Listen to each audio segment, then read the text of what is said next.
Hello friends, welcome back to my YouTube channel Honiyar study centre में। Friends, आज हम लोग क्लास केमिस्ट्री की सीरीज शुरू करने वाले। ये हैंड रिटन नोट्स है। संपूर्ण केमिस्ट्री का जो है कि सीरीज शुरू होने वाला है। तो इसमें क्या है कि आप लोगों को बस कुछ नहीं करना है, ध्यान से एकदम जैसे जैसे पढ़ाया जा रहा है आप लोगों को रटना है, ठीक है। याद करना है, क्लास ही में याद कर लेना है, ठीक। और हो सके तो आप लोग नोट्स भी बनाए, ठीक है। वैसे हम पीडीएफ क्या करेंगे, डिस्क्रिप्शन बॉक्स में टेलीग्राम लिंक, टेलीग्राम चैनल में हम डाल देंगे, वहां से आप पीडीएफ देख सकते हैं, ठीक। तो चलिए शुरू करते हैं आज का वीडियो।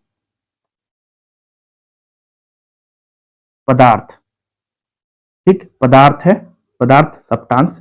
पदार्थ का मतलब ये हो गया कि आप अपनी आंखों से जो चीज दिखाई दे रहा है वो क्या है, पदार्थ है। अब पदार्थ में क्या होता है कि पदार्थ जो है कणों से मिलकर बना होता है, ठीक है। किससे बना होता है? कण से पदार्थ बना होता है, ठीक। पदार्थ के कणों के बीच क्या होता है? रिक्त स्थान होता है, ठीक है। क्या होता है? पदार्थ जो है कण से मिलकर बना होता है, पदार्थ के कणों के बीच क्या होता है? रिक्त स्थान होता है। पदार्थ पदार्थ के कण क्या होते हैं? गतिशील होते हैं, ठीक है। गतिशील होते हैं, इसलिए इसमें क्या होगा? गतिज ऊर्जा होगा, ठीक है। पदार्थ के कण क्या होता है? गतिशील होता है, इसमें गतिज ऊर्जा होता है। ताप बढ़ाने पर क्या होता है? ताप बढ़ाने पर आपका गतिज ऊर्जा बढ़ जाएगा, ताप घटाने पर गतिज ऊर्जा घट जाएगा, ठीक। क्या पता चला कि पदार्थ जो है कणों से मिलकर बना होता है, ठीक है। पदार्थ के कणों के बीच क्या होता है? रिक्त स्थान होता है। पदार्थ के कण गतिशील होते हैं, उनमें गतिज ऊर्जा होती है, इसलिए गतिशील होते हैं। ताप बढ़ाने पर गतिज ऊर्जा बढ़ती है, ताप घटाने पर गतिज ऊर्जा घटती है, ठीक है। नेक्स्ट,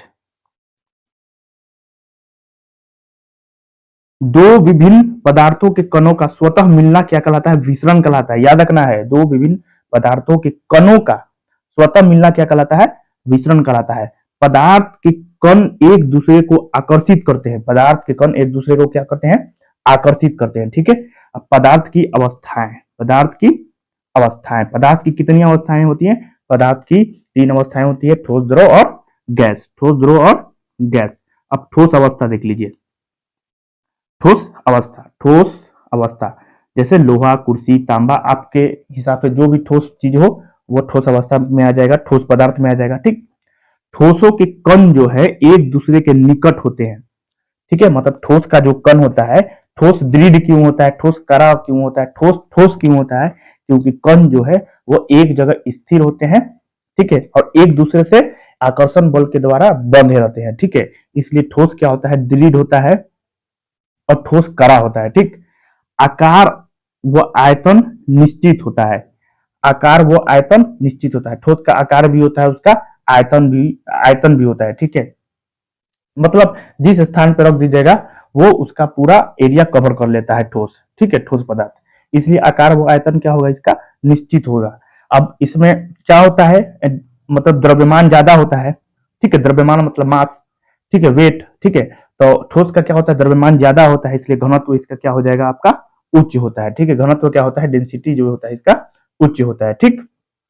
घनत्व देख लीजिए, घनत्व क्या होता है? घनत्व इक्वल टू हो जाएगा आपका द्रव्यमान बटा आयतन, ठीक। द्रव्यमान बटा आयतन, जितना ज्यादा आपका द्रव्यमान होगा उतना ही ज्यादा आपका डेंसिटी होगा, ठीक।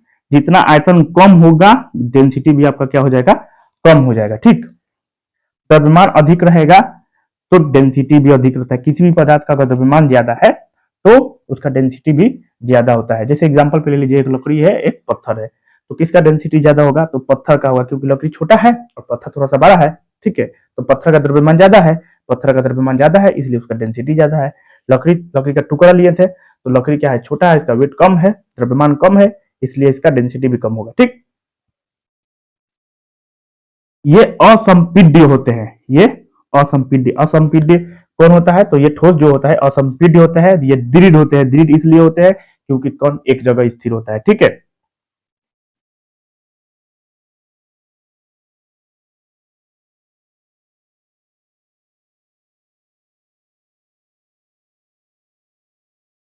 द्रव अवस्था, द्रव अवस्था के बारे में देख लीजिए। आयतन निश्चित होता है, आयतन जो होता है निश्चित होता है, आकार निश्चित नहीं होता है, ठीक है। आयतन निश्चित होता है लेकिन इसका आकार नहीं होता है, ठीक है।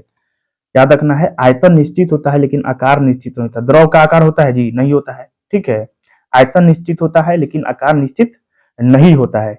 इनके कणों के बीच ठोस से ज्यादा लेकिन गैस से कम रिक्त स्थान पाया जाता है। बात समझ में आ रहा है?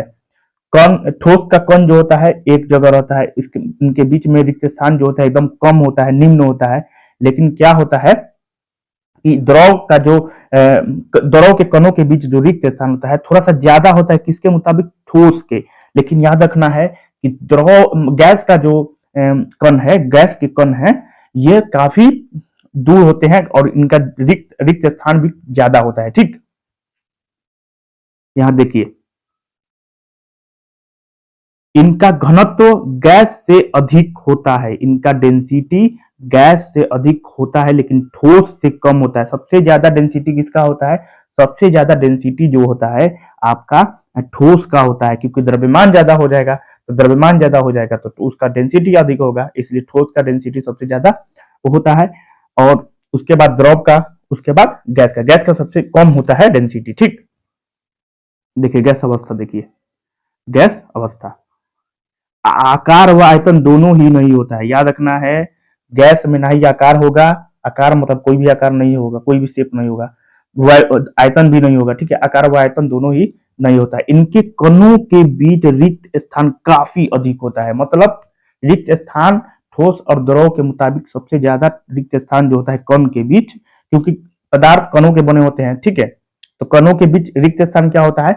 गैस का सबसे ज्यादा होता है। ठीक, इनकी संपीड्यता, कंप्रेशन काफी अधिक होती है, मतलब संपीड्य किया जा सकता है इनको। ठीक, गैसों में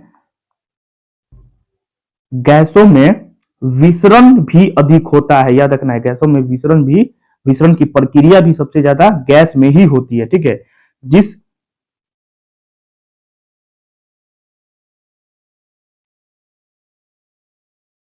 जिस तापमान पर जिस तापमान पर ठोस पिघलकर द्रव बन जाता है वो इसका गलनांक कहलाता है। ठीक है, जैसे बर्फ का गलनांक क्या है? 0 डिग्री सेल्सियस या 273.16 केल्विन। ठीक है, नेक्स्ट,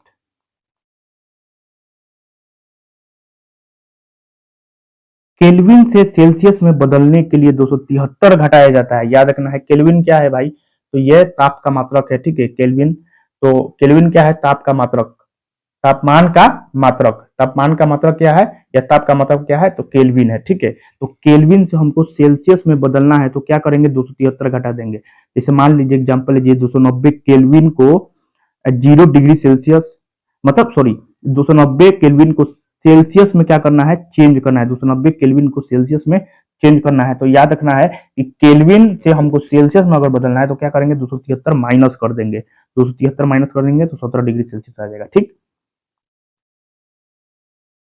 सेल्सियस से केल्विन में बदलने के लिए क्या किया जाता है? 273 जोड़ दिया जाता है। जैसे मान लीजिए 28 डिग्री सेल्सियस को केल्विन में हमको बदलना है तो क्या करेंगे? जोड़ देंगे। क्या करेंगे? जब केल्विन में बदलना है, सेल्सियस को केल्विन में बदलना है तो 273 किया जाता है तो जोड़ दिया जाता है, 301 केल्विन में आंसर हो जाएगा।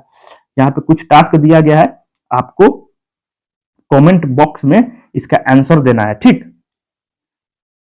तो सेल्सियस में बदलना है। ठीक है, 310 केल्विन का, 432 का, 280 केल्विन का, ठीक है, 273 केल्विन का, 510 केल्विन का। ठीक है, क्या किस चीज में बदलना है? तो सेल्सियस में बदलना है। ठीक है, इसको केल्विन में बदलना है। 5 degree Celsius, 6 degree Celsius, 18 degree Celsius, 19 degree Celsius. मतलब आपको क्या करना है कि कमेंट बॉक्स में इसका आंसर प्रॉपर टाइप से दे देना है। ठीक, और पीडीएफ के लिए आप लोगों को हमारे चैनल को पहले सब्सक्राइब कर दीजिए, उसके बाद पीडीएफ के लिए आपको डिस्क्रिप्शन बॉक्स में लिंक दे दी जाएगा टेलीग्राम का। ठीक है, तो वहां से आप लोगों को पीडीएफ आराम से मिल जाएगा। ठीक, धन्यवाद।